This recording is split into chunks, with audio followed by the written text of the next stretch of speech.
World War II ended with the Japanese surrender in August 1945. Everybody around the planet took a deep sigh of relief that it was over and asked themselves, okay, so what happens next? Those people who were old enough, that is, let's say 30 years or older, remembered what had happened after World War I and took some positive lessons and some negative lessons from that.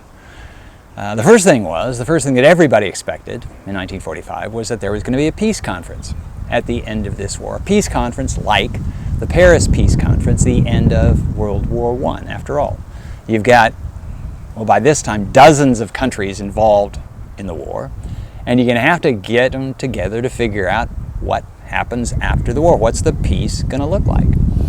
So that was the first expectation. And then there was an expectation, in some cases a hope, but in most cases a fear that the world system was going to break down after World War II the way it had broken down after World War I. And that, well, World War III might be a real possibility. It's worth perhaps pointing out here that until World War II began, and nobody called World War I World War I, it had seemed so horrible at the time that no one could imagine that the world could survive a second version. But as soon as the Second World War began, then World War I began to be called World War I or the First World War, World War II, World War II, or the Second World War. Well, you start numbering them, and it's natural to think, okay, is there going to be a World War III? And so the principal priority of international leaders, the one that stood out above everything else, was how do we prevent World War III? Because World War II was, it's hard to quantify this stuff, but 4 or 5 times as bad, as horrible in terms of cost, lives lost, all this other stuff, as World War I was. And so if we're on this escalating scale, if there's this exponential growth in horribleness of wars, World War III will be even worse. And there was one particular reason for thinking that World War III would be even worse, and that is the atom bomb. So the United States, as of 1945, was the only country that had atomic weapons. Atomic weapons, that was what they were called until thermonuclear weapons were developed, the brief primer. The first kind of atom bombs were fission weapons that take heavy elements like uranium or plutonium and split them up. And according to the Einstein theory, the parts don't add up to quite as much mass as what you began with, and the difference comes out as energy, the big boom of the atom bomb. So the atom bomb usually refers to fission weapons, and this is what the world had from 1945 to the early 1950s. But in the early 1950s, the United States and then the Soviet Union developed thermonuclear weapons. These are fusion bombs that start with hydrogen and fuse atoms of hydrogen into helium. And the leftover, or the mass that disappears, comes out again as energy, but with a much bigger boom. So we can call them the atom bomb, call it the atom bomb in the 1940s, or we can just call it nuclear weapons. But anyway, in 1945, the world enters the nuclear age. The United States at first is the only one that has it, but everybody realizes the cat is out of the bag.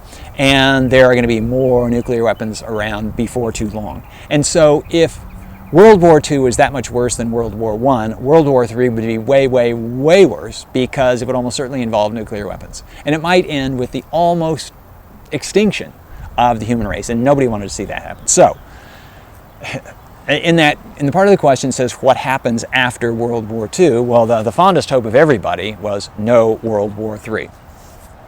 But how is this going to come about? Or more precisely, how is it not going to come about? The question, so that's the big question, but then the underlying question is, what is going to become of the wartime Grand Alliance? So the big three, the United States, Britain, and the Soviet Union, they basically secured the victory for the American side. And they were allies during the war. So the big question is, will they remain allies after the war? There were some reasons to hope. And the reasons were that, well, there is this threat of World War III and nobody wants to see that. World War II was so horrible that nobody wanted to even come close to that. So let's just submerge whatever differences we have in the interest of preventing World War III. So that was a hope. But hard-headed, hardcore people didn't really expect this to happen. Now, more than a few Americans, ordinary citizens, expected that this would happen because, for understandable reasons, during the war, the United States government painted the Soviet Union as a good ally. Yeah, it had a different system. It had this communist system. But on these fundamental things, Hitler's really bad and we have to get rid of Hitler, we can come to some agreement. And so maybe we can work with this regime. The United States had worked with monarchies around the world, so you don't have to have a different version of American democracy in order to work productively. The war had demonstrated this could be done. So some Americans, many Americans, hoped, some expected, that the wartime alliance would continue into the peacetime. And if it had, well, then maybe the world would be peaceful after the war. There wouldn't be a World War III. And we could, that is we, in this case the Americans, we could all get back to doing what we like to do best, and that is do our own stuff.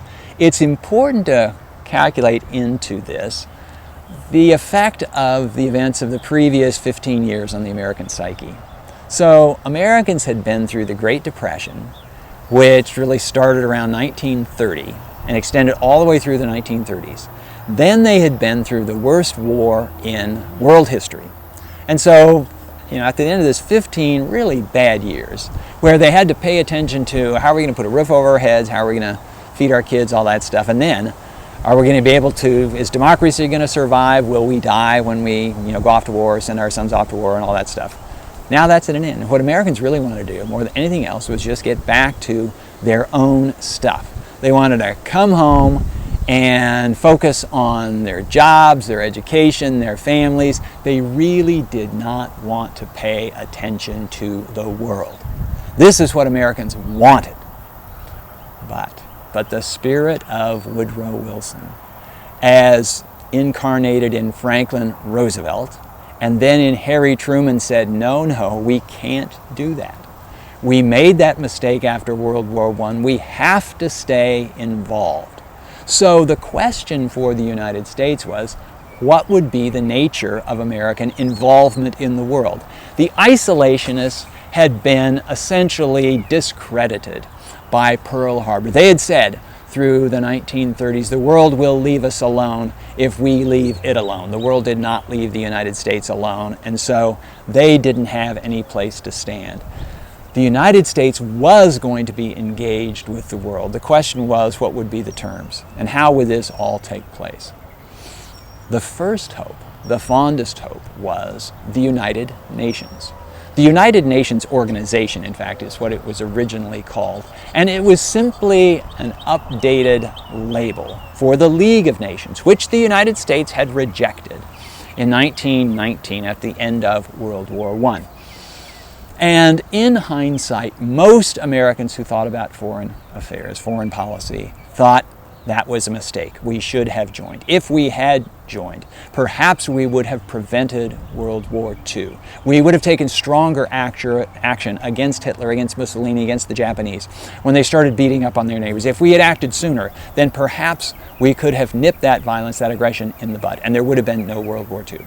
So this time, we are going to get involved. Not only are we going to get involved, we're going to take a leading role in this updated League of Nations, again, called the United Nations. And the United States did. And as controversial as the League of Nations was at the end of World War I, the United Nations was quite uncontroversial. Americans had absorbed the lesson that Wilson had taught unsuccessfully during his lifetime and for the 20 years after, but then they absorbed it in the aftermath of Pearl Harbor and through World War II. So there was never any question that the United States would simply turn its back on the world. The United Nations, as I say, became a charter member of, the United States became a charter member of the United Nations. And this was a foregone conclusion. And there was a hope that the United Nations would be able to do what the League of Nations had not been able to do, and that is to stop, to deter, to punish aggression.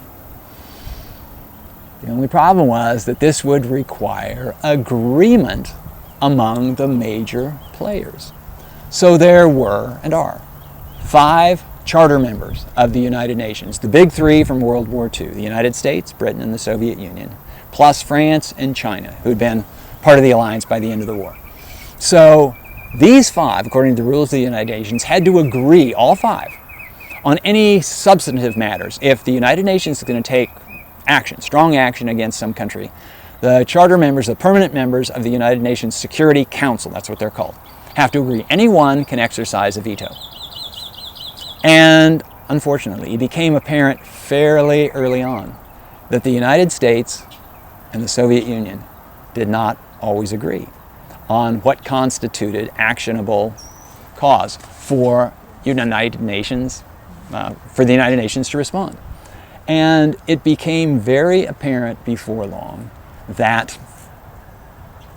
what had held the Grand Alliance together was the evil of Adolf Hitler.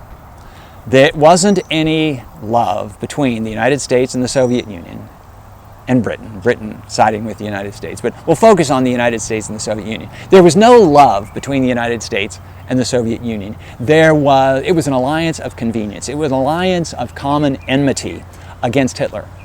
And the alliance began to break down as soon as Hitler died. In fact, after the United States tested the atom bomb and was preparing to use it against Japan, there were some in the United States who said, you know what, that Soviet promise to enter the war, the timing was 90 days after to enter the war against Japan, within 90 days of the end of the war against Germany, we don't need Soviet help anymore. We've got the atom bomb. So let's get this war over really quickly, because if we can keep the Soviets out of the war against Japan, then we can sort of tell the Japanese, we can tell the world what's going to happen in East Asia. If we let the Soviets in, then we're going to have to give them a say. So there already was this suspicion. There already was this beginning of jockeying for position after the war, even before the war ended. In an earlier talk, you heard me describe Brands's 4th law of history. And the 4th law of history says, sooner or later, countries get the foreign policy they can afford. This principle kicked in with a vengeance in 1945, at the end of the war. Because in 1945, the United States was far and away the wealthiest country, the country with the most powerful economy in the world, by one measure, but a really important measure. The industrial production of the United States, or sometimes called the industrial GDP, gross domestic product, of the United States as one country, equaled the industrial GDP of the rest of the world combined. The United States was as powerful in that regard as the rest of humanity collectively. The United States stood on top of the pyramid of world power in a way that no other country ever had. So, in that countries get the foreign policy they can afford, well, the United States could afford a lot of foreign policy as of 1945. And the sooner or later part, the United States, for the previous 45 years, since at least the beginning of the 20th century, the United States had had the strongest economy in the world. It could have had the most ambitious foreign policy in the world. But the sooner or later part applied here. Most Americans were still thinking in terms of that sort of small, unambitious foreign policy of the 19th century. But by 1945, we're well into the 20th century. And now Americans are beginning to think, you know what? We can almost dictate to the world. So this is in the back of American minds. It's in the front of a lot of American minds. You know, if we don't like the way the world is working, we can do something about it. We can bend the world to our will. We're that powerful, we're that strong, we're that rich. That's where this principle of countries get the foreign policy they can afford comes in. So Americans began thinking, all right, let's organize the world to our interests. And if somebody stands in our way, let's try to push them aside. This is what comes from power. This is what comes from the ability to extend your influence around the world. And this is where the Cold War, as it would come to be called, originated.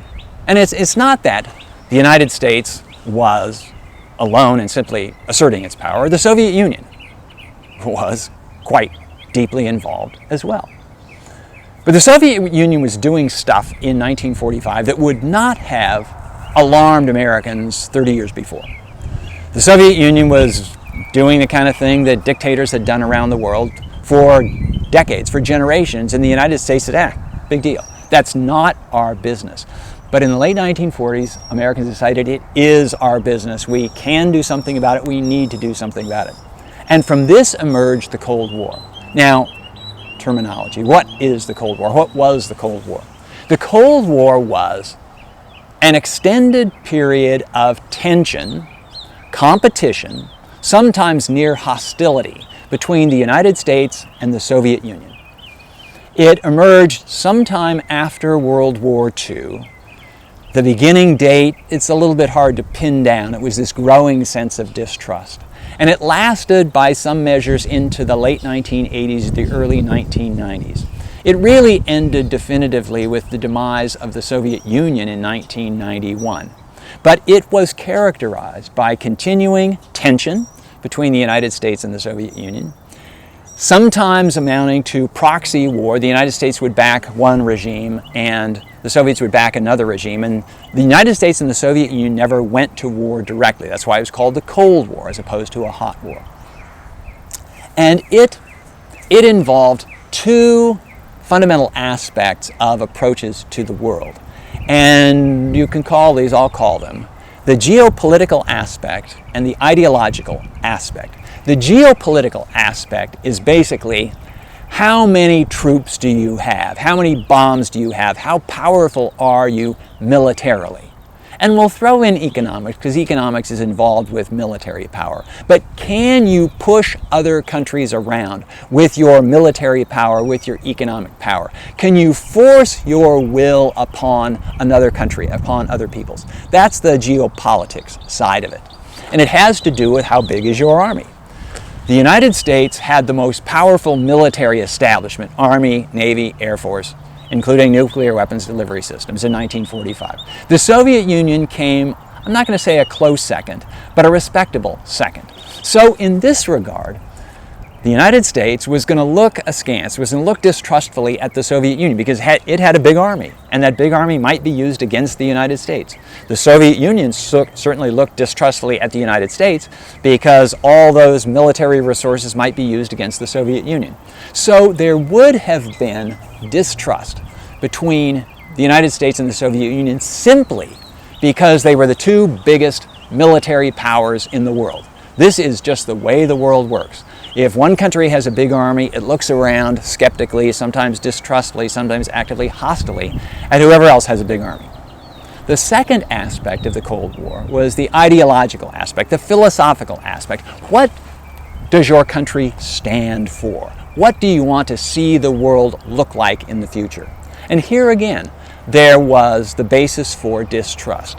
The United States wanted a world based on the principles of democracy in politics and capitalism, free market economics in the economic sphere. And these were important to the United States. These were American values. These were things that had worked for the United States, and the United States thought and hoped that they would work for other countries as well. So democratic capitalism was what the United States wanted the world to look more and more like. The Soviet Union wanted nothing to do with democracy or capitalism.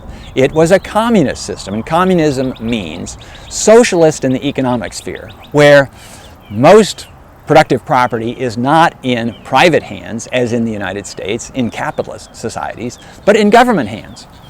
And so the government is the major player in economics. And that's socialism. Communism comes about when you add in one-party rule by a group that calls itself the Communist Party. So you get a socialist dictatorship. That's a communist system. And what the Soviet Union wanted was the world to look more like the Soviet Union. And so communism should spread. And they didn't think of it, at least officially, they didn't think of it in terms of oppressing other peoples. They looked at capitalism and they said that capitalism is a source of inequality. Capitalism is a source of oppression. Capitalism is a source of imperialism. Capitalism is this bad force in the world. And so communism is going to rescue the world from all this bad stuff. So it was not impossible to be an idealistic communist. And so Americans naturally thought that their side, their views, their values were better than those of the communists. But it's important to note that most people in the Soviet Union thought their values were better than those of America. Although it's a little bit hard to make generalization what most people in the Soviet Union thought, because there wasn't freedom of speech, there wasn't freedom of the press, and so if you spoke up out of turn, you might get thrown in jail or sent off to the Gulag. Anyway, so the Cold War consisted of this geopolitical contest between these countries that had big armies, military establishments, but also this political, philosophical, I've called it ideological contest. Who is going to be the model for the rest of the world? And so will the model be the American model? Will the rest of the world look more like the United States in terms of democracy and capitalism? Or will it look more like the Soviet Union in terms of socialism and one-party rule by a communist party? This was what the Cold War was all about. At different times, the geopolitical angle would be more important. At other times, the ideological, philosophical angle would be more important. But they were involved from beginning to end. Now, how would this play out? I said that everybody thought there was going to be a peace conference at the end of the war to figure out where everybody was going. It didn't happen. And it didn't happen because the United States and the Soviet Union could not agree on the terms of a peace conference. They began developing suspicions of each other. The suspicions emerged right away in Germany. Germany was partitioned at the end of the war into 4 sectors, one for each of the occupying powers: the United States, Britain, France, and the Soviet Union. This was so that the different armies could accept the surrender of German troops and take over the various stuff in those sectors. It had been expected that this division of Germany would be temporary. There would be this peace conference, and then everybody at the peace conference would figure out what the future of Germany was going to be. But because the two sides, particularly the United States and the Soviet Union, I'll point out here that Britain usually sided with the United States and France usually sided with the United States as well. So it looked like US, Britain, and France sort of almost ganging up on the Soviet Union. That's the way it looked to the Soviets anyway. So the 4 parties couldn't come to an agreement, but particularly the United States and the Soviet Union couldn't come to an agreement, so the peace conference didn't take place. And the occupation of Germany, which was supposed to be temporary, grew more and more permanent. This is important because there were American troops in the western part of Germany, there were Soviet troops in the eastern part of Germany.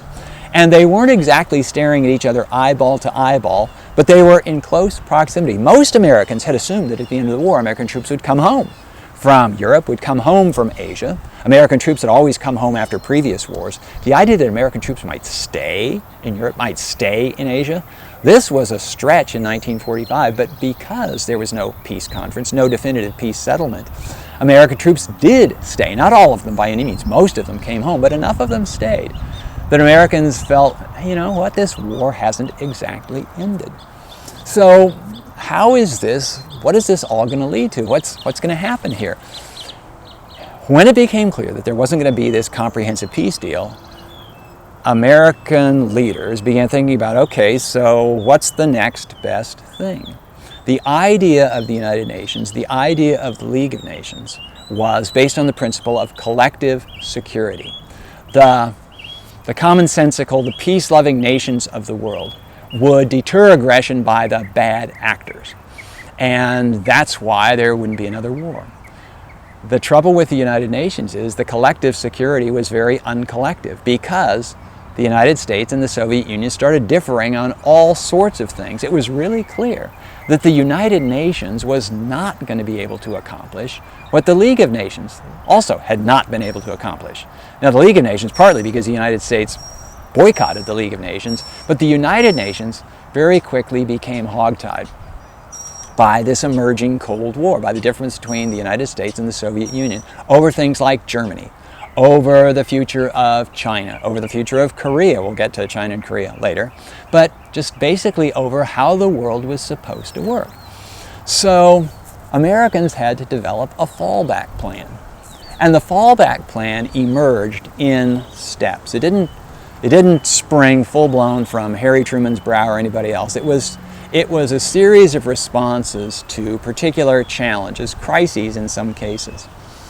2 years after the war, in the early part of 1947, the British government announced to the United States that it could no longer afford to play the security role it had long played in what in those days was called the Near East. And the Near East was kind of like the Middle East, but it sometimes was a little bit larger than that. In particular, the British said that they were going to pull their troops. They'd had troops in Turkey. The British said that they were going to pull their troops out of Greece and Turkey. And the United States, if it wanted to, the United States could decide what it wanted to do. Should it just leave a vacuum in those countries of the Near East? Or should the United States step in and take Britain's place? Now, we're maybe a year and a half into the Cold War, and Americans are starting to think in zero-sum terms, in the sense that what is a loss for our side is a gain for the other side. If the British pull out of these strategic regions in the eastern part of the Mediterranean, the Soviet Union might move in. So the Truman administration has to come up with a response. And the response it came up with was something called the Truman Doctrine. Harry Truman went before Congress and asked for some military and economic aid for the governments of Greece and Turkey. This basically signaled that the United States was going to step in where Britain was stepping back, was stepping out. And Truman might have left it at that and said, okay, this is something we need to do on the basis of what's going on in Greece and what's going on in Turkey. But American leaders have often felt obliged to explain particular actions in terms of broad principles, in terms of broad ideals. And Truman cast this request in terms of America's opposition to aggression. Now, the Soviet Union was not hovering over Turkey, and it certainly wasn't hovering over Greece. But Truman feared that regimes favorable to the Soviet Union might come to power in Turkey or Greece, and then it would be a net addition to overall Soviet power. Now, the background for this was that the Soviet Union was consolidating its position in Eastern Europe, including in places like Poland.